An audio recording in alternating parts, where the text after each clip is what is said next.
Udah gue bilang, jangan coba-coba panggil nama orang ini. Jangan. Apalagi di depan Ronaldo. Jangan. Dibantai abis kalian. Dibantai abis. Selesai itu Al-Wals.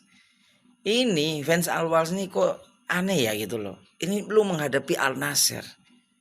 Yang secara data lu tuh jauh di bawahnya Al Nassr. Kok lu berani-beraninya manggil Ronaldo dengan nama Messi? Kagak habis pikir gue. Mikir dong. Akhirnya apa kan dibantai 4-0. 4-0. Dan dengan kemenangan ini ya teman-temannya, otomatis Al Nassr melanggan dengan mulus ke semifinal. Oke, buat Al-Was, tolong dong fansnya itu ditertibkan dikit lah. Malu-maluin.